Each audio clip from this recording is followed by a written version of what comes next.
Yeah, so the literal sense of Scripture is sometimes misunderstood by people. And I think the right way to think of it, the literal sense of Scripture, is what the original human author intended to convey to the original human audience. And so if we're looking at Genesis, I think that we need to put Genesis back in its context. If you read Genesis as if it is a contemporary textbook on science, I think what you're doing is wrenching it out of its original context, and therefore you're bound to misread it. And that's true of not just Genesis, it's really true of any work, that to understand it, we need to understand its genre, and we need to understand its context. So what is the original context of the Genesis story?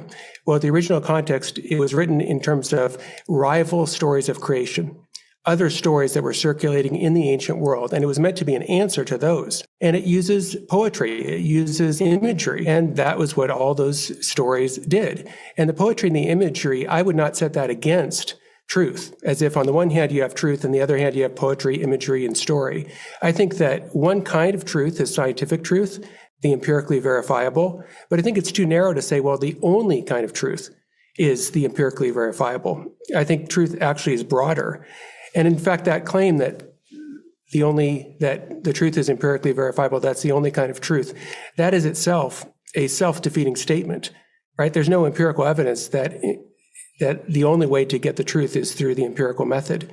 So if we put Genesis back in its context, what do we see? Well, we see it is a story telling us about, in contrast to the other stories in the ancient world were stories in which there were multiple gods. They engaged in a warfare and violence. So you think of the Greek myths are like this, where, right, Zeus overthrows his father and there's all this violence.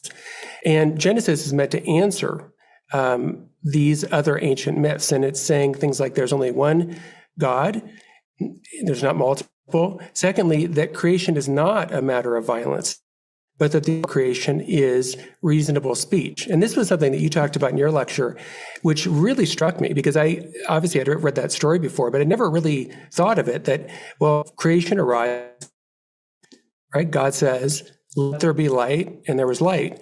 And what is reasonable speech? Reasonable speech is orderly, right? The difference between, random sounds you make and reasonable speech is that there's a kind of order to it. So if creation arises from reasonable speech, then creation itself is ordered. It's intelligible. It makes sense. And that gives rise centuries and centuries later, that belief that creation is orderly and makes sense gives rise centuries later to science. Mm-hmm. But to read Genesis as if it's failed science makes about as much sense as to read Genesis as if it's, for or against iPhones.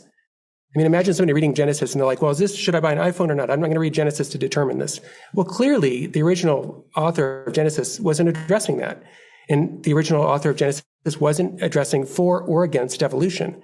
So I think that these readers who want to make it for or against evolution are just utterly misreading and taking the story out of its original context, and therefore necessarily providing a really bad reading of Genesis.